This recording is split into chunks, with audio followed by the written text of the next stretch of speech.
नमस्कार दोस्तों, सॉल्यूशन वाला एसएससी में आपका हार्दिक स्वागत है। आज हम लोग 16 महाजनपद से आने वाले जितने सारे प्रश्न हैं उन प्रश्नों को देखेंगे। लगभग हमने यहाँ से 50 प्रश्नों का कलेक्शन लिया है, जिससे प्रत्येक एग्ज़ाम में आने वाले प्रश्न को टच कर दिया जाएगा। ठीक है, तो बढ़िया से इसे देखिएगा बस। चलिए, सबसे पहले क्वेश्चन ये पूछता है कि 16 महाजनपद का जो उल्लेख किया गया है किन दो ग्रंथों में किया गया है। तो वही अगर बौद्ध धर्म की बात कहेगा तो वो हो जाएगा आपको अंगुत्तर निकाय में, और वही कहेगा जैन धर्म की बात तो हो जाएगा, जैन ग्रंथ की बात कहेगा तो हो जाएगा आपको भगवती सूत्र में। यहाँ जो पहला क्वेश्चन है, भारत का प्रथम साम्राज्य निर्माता कौन सा वंश था। भारत का प्रथम साम्राज्य निर्माता कौन सा वंश था, तो हो जाएगा आपको मौर्य वंश। ठीक है, मौर्य वंश का जो संस्थापक थे बताइए, चंद्रगुप्त मौर्य थे। चंद्रगुप्त मौर्य की जो राजधानी थी वो कहाँ थी, पहले थी राजगृह में, लेकिन बाद में कहाँ होती है, पाटलिपुत्र में। पहले राजगृह में होता है, लेकिन बाद में क्या होता है, पाटलिपुत्र में हो जाता है। ठीक है, चलिए आगे बढ़ते हैं। इसमें एक ऑप्शन नंबर 1 दिया है कि नंद वंश, तो नंद वंश को भी देख लेंगे। नंद वंश की जो स्थापना किए थे वो महापद नंद ने किए थे। ठीक है, और इनका जो अंतिम शासक पूछ लेता है तो ये हो जाएंगे घनानंद। क्वेश्चन ये पूछता है कि महापद नंद को कौन कौन सी उपाधि दी गई थी, तो उनको सर्व छत्रांतक हो जाएगा, अप्र परशुराम हो जाएगा, अनुलंघित हो जाएगा, या फिर एकराट की उपाधि धारण की थी। वैसे जो घनानंद थे वो महापद नंद के जो 8 पुत्रों में से सबसे अंतिम थे। ठीक है, अब आगे क्वेश्चन देखते हैं पंचमार्क सिक्का के लिए। यहाँ क्वेश्चन नंबर 2 में बोल रहा है कि पंचमार्क सिक्का चलता था किस काल में, तो इसका आंसर जाएगा आपको ऑप्शन नंबर 2। ठीक है, यानी कि उत्तर वैदिक काल में पंचमार्क सिक्का चलता था। उत्तर वैदिक काल में अगर सिक्कों की बात कहेंगे तो पंचमार्क हो गया आपको उत्तर वैदिक काल में, लेकिन अगर हड़प्पा काल में की बात कहेंगे तो हड़प्पा काल में आपको उसमें सेलखड़ी से निर्मित जो सिक्के चलते थे जो भाव चित्रात्मक हुआ करते थे। फिर अगर वही बात कहेंगे मौर्य काल में, तो मौर्य काल में, ठीक है, मौर्य काल में चांदी के सिक्के को कसारपण और सोने के सिक्के को पण खाया जाता था। और गुप्त काल की बात कहें तो गुप्त काल में सोने के सिक्का को दिनार और चांदी के सिक्के को रूपक कहा जाता था। क्लियर है, अब आगे बढ़ रहे हैं। क्वेश्चन नंबर 3 ये है कि 16 महाजनपदों के बारे में किस बौद्ध ग्रंथ से जानकारी मिलती है। आगे क्वेश्चन यहाँ पे 16 महाजनपदों के बारे में किस बौद्ध ग्रंथ से जानकारी मिलती है, तो इसका आंसर जाएगा आपको, अंगुत्तर निकाय से। ठीक है, तो हो जाएगा आपको अंगुत्तर निकाय से। पीछे हम भी क्वेश्चन देखे हैं, वही जन्म ग्रंथ की बात कह देगा तो हो जाएगा आपको भगवती सूत्र से। क्वेश्चन नंबर 4 बोल रहा है कि मगध का कौन सा राजा सिकंदर महान का समकालीन था। जब भारत पे सिकंदर जो भारत पे आक्रमण किया उस समय कौन शासक था, तो हो जाएगा इसका आंसर घनानंद। ठीक है, और घनानंद कौन थे, तो ये आपको हो जाएगा नंद वंश के अंतिम शासक थे। महापद नंद कहेगा तो संस्थापक थे। क्लियर है, क्वेश्चन ये पूछता है नंद वंश से कि वह कौन सा शासक था जिसने कलिंग में नहर का निर्माण करवाया था, तो हो जाएगा महापद नंद। ठीक है, और उनका उपाधि बार बार पूछ लेता है कि उपाधि कौन सा दिया गया था, तो एकराट की उपाधि गई थी। पूछता है कि एकराट की उपाधि किसे दिया गया था, महापद नंद को दिया गया था। क्लियर है, घनानंद के बारे में एक क्वेश्चन ये पूछा जाता है कि उसे अन्य किस नाम से कह करके पुकारा जाता था, तो ये हो जाएगा आपको अग्रमीज हो जाएगा। ठीक है, अग्रमीज कह करके संबोधित किया जाता था। अरे ये भी क्वेश्चन पूछता है कि यूनानियों ने किस नाम से, तो यूनानियों ने ही उन्हें अग्रमीज नाम से कहकर पुकारा था। ठीक है, आगे देखते हैं। क्वेश्चन नंबर 5 कह रहा है कि प्रथम मगध साम्राज्य का उत्कर्ष किस सदी में हुआ था। प्रथम मगध साम्राज्य का उत्कर्ष किस सदी में हुआ था, तो इसका आंसर जाएगा आपको 6ठी सदी ईसा पूर्व में। 6ठी सदी ईसा पूर्व में। ये बहुत ज़्यादा मात्रा में क्वेश्चन पूछा जाता है। 6 नंबर क्वेश्चन ये है कि शिशुनाग ने अपनी राजधानी कहाँ बनाई थी? इसका आंसर जाएगा आपको कैट। वैसे मगध काल के दौरान बहुत सारे, जितने से हरेक वंश हो गया, नंद वंश हो गया, या फिर मौर्य वंश हुआ, ये सब अपनी पहले जो राजधानी बनाए थे राजगिरी में बनाए थे। लेकिन ये स्टार्टिंग में ही अपना राजधानी कहाँ बना दिया? वैशाली बनाया। ठीक है, आगे बढ़ते हैं, क्वेश्चन नंबर 7 देखते हैं। हरेक वंश के किस शासक को कुणिक कहा जाता है? ठीक है, तो हरेक वंश के किस शासक को कुणिक कहा जाता है? तो हो जाएगा अजातशत्रु। तो अजातशत्रु का बोला जाता है कुणिक कहा जाता है। वैसे हरेक वंश का जो अन्य नाम है वो पितृहंता वंश के नाम से भी जाना जाता है। हरेक वंश की राजधानी कहेंगे तो ये हो जाएंगे आपको राजगीर। ठीक है, राजगीर। बाद में इसका उदयन आते हैं तो पाटलिपुत्र की स्थापना करते हैं, लेकिन स्टार्टिंग में हो जाएगा आपको वहीं पे। किस शासक ने गंगा एवं, क्वेश्चन नंबर 8 है कि किस शासक ने गंगा एवं सोन नदियों के संगम पर पाटलिपुत्र नामक नगर की स्थापना की थी? बिल्कुल क्वेश्चन आ गया यहाँ पे। ठीक है, तो इसका आंसर जाएगा आपको बॉय, उदयन ने। उदयन नहीं किया गया था, पाटलिपुत्र की स्थापना गंगा एवं सोन नदियों के संगम पर किया था। ठीक है, क्वेश्चन नंबर 9 है कि 323 ईसा पूर्व में सिकंदर महान की मृत्यु हुई थी कहाँ पे? सिकंदर महान की मृत्यु कहाँ हुई थी? तो हो जाएगा आपको बेबीलोन में। क्लियर है? क्वेश्चन पूछा जाता है, सॉरी, क्वेश्चन नंबर 10 देखते हैं कि शिशुनाग वंश का कौन सा शासक था जिसके समय में वैशाली में द्वितीय बौद्ध संगीति का आयोजन किया गया? उसे काकवर्ण के नाम से भी जाना जाता है। ठीक है, तो इसका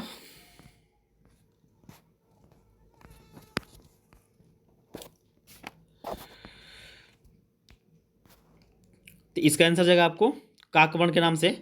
तो 10 का आंसर जाएगा आपको, 10 का आंसर जाएगा आपको यहाँ पे कलाशोक हो जाएगा। 10 का आंसर जाएगा आपको कलाशोक। ठीक है, अब यहाँ देते हैं सूची को मिलान करना है। ठीक है, यहाँ पर महाजनपद दिया है और आधुनिक क्षेत्र दिया है, महाजनपद और आधुनिक क्षेत्र दिया है। तो इसका आंसर देखिए, मिलाएंगे पहले।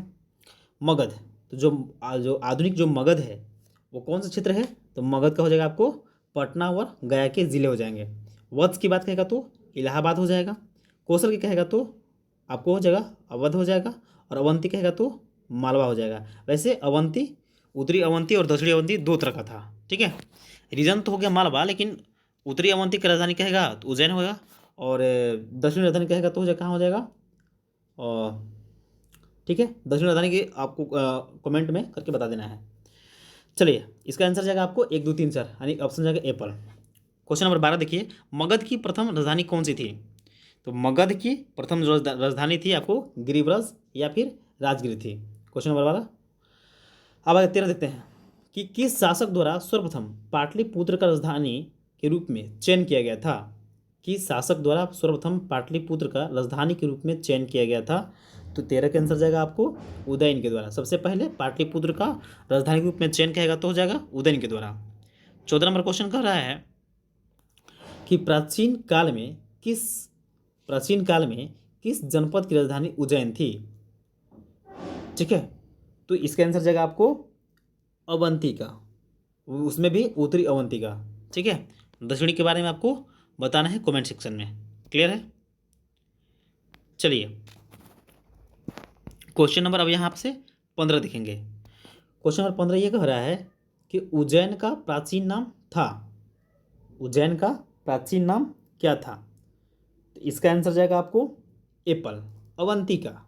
ठीक है, उज्जैन का प्राचीन नाम था अवंतिका। क्षेत्र कहेगा तो मालवा क्षेत्र, जो खासतौर से आपको हो जाएगा मध्य प्रदेश में। अब आगे बढ़ते हैं, क्वेश्चन नंबर 16 देखते हैं। नंद वंश का संस्थापक कौन था? तो नंद वंश का जो संस्थापक होगा हो जाएगा आपको महापद नंद हो जाएगा। अंतिम संख्या कहेगा तो घना नंद हो जाएगा। क्लियर? 17 नंबर क्वेश्चन को मिलान करना है। यहाँ पर दिया हुआ है, क्या दिया हुआ है? महाजनपद दिया हुआ है और आधुनिक क्षेत्र दिए हुए हैं। महाजनपद और आधुनिक क्षेत्र दिया हुआ है, इसे मिलान करना है। ठीक है, देखिए, अगर कहेगा गंधार तो गांधार का जो राजधानी था आपको हो जाएगा आपको तक्षशिला हो जाएगा। सुरसेन की बात कहेगा तो हो जाएगा आपको मथुरा हो जाएगा। वत्स के कहेगा तो कौशाम्बी हो जाएगा। और कौशल की बात कहेगा तो हो जाएगा आपको श्रावस्ती। क्लियर?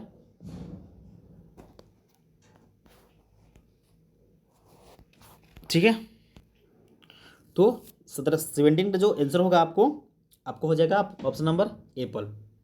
क्लियर है? आपको आंसर जाएगा एप्पल। चलिए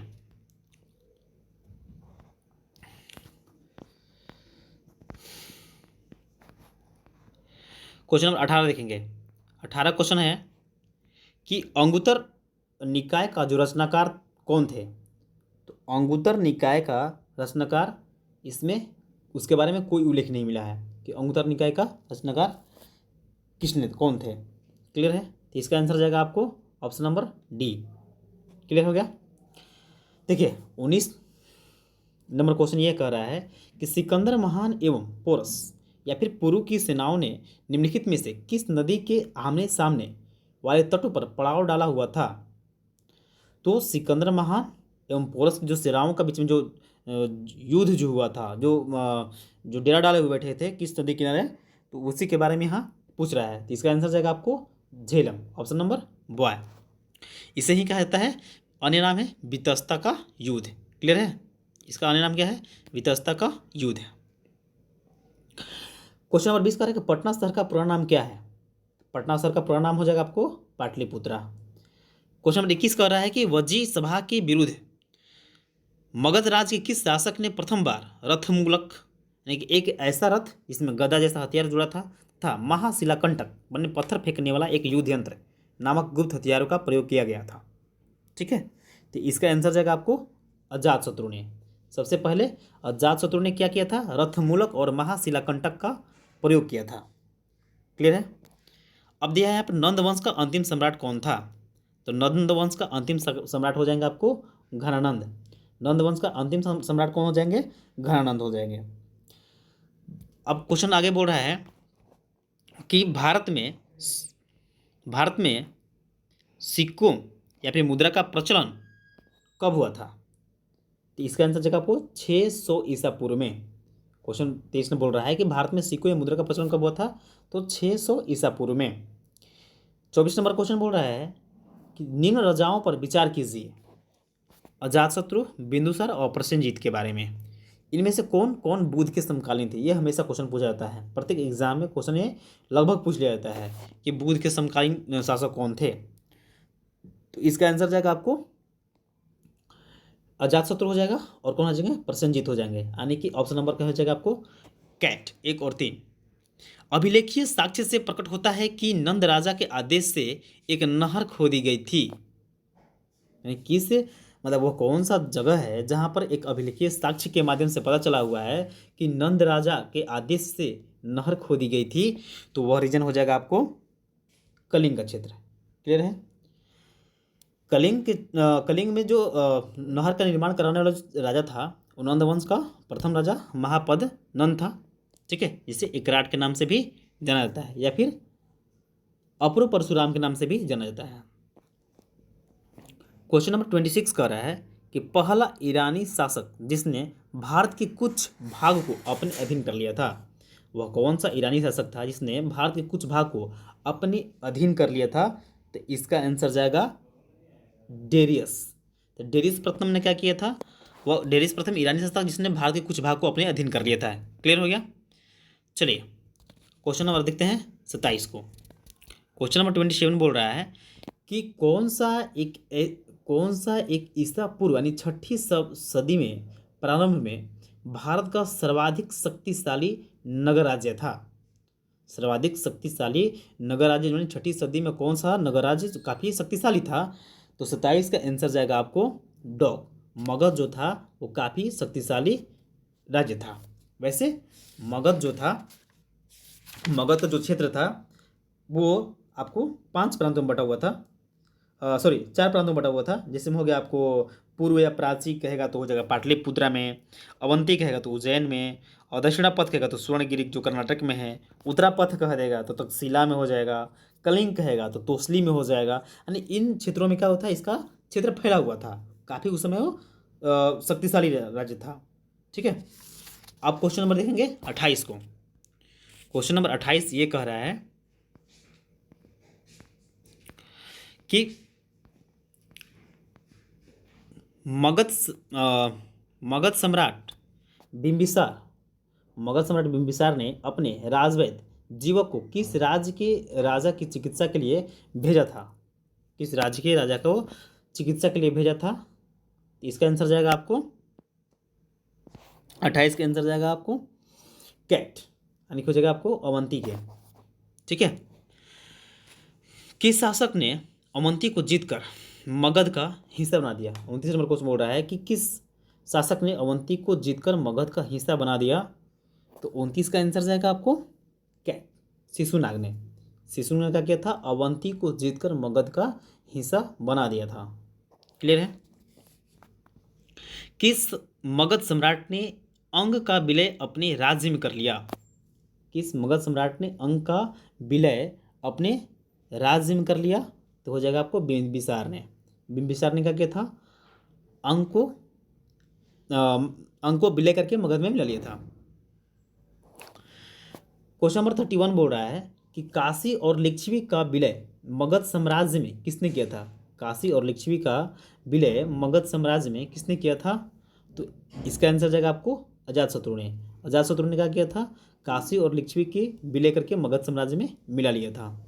ये सब जितना सारे प्रश्न हैं ये बहुत बेहतरीन क्वेश्चन का कलेक्शन है, ये लगभग एग्जाम में पूछ ही लेता है। तो हमने कोशिश किया कि इसे उठा करके एक वीडियो बना दिया जाए। ठीक है, क्वेश्चन नंबर 32 बोल रहा है, 32 बोल रहा है कि इसमें जनपद दिया है और राजधानी दिया है। ठीक है, तो इसका देखिए, चलिए कौशल कहेगा तो कौशल का कहेगा तो कहाँ हो जाएगा आपका? श्रावस्ती हो जाएगा। चेदी कहेगा तो चेदी का हो जाएगा सुक्तिमती। ठीक है, चेदी कहेगा तो सुक्तिमती। वत्स का कहेगा तो हो जाएगा कौशाम्बी, और मत्स्य कहेगा तो हो जाएगा विराटनगर। क्लियर है? क्वेश्चन ये पूछता है कि वत जो फिलहाल जो मत्स्य का जो रीजन है वो कहाँ है? ये क्वेश्चन बहुत बार सेट प्रैक्टिस में भी मिला है कि मत्स्य का जो रीजन है वो कौन सा है? तो हो जाएगा आपको विराटनगर हो जाएगा।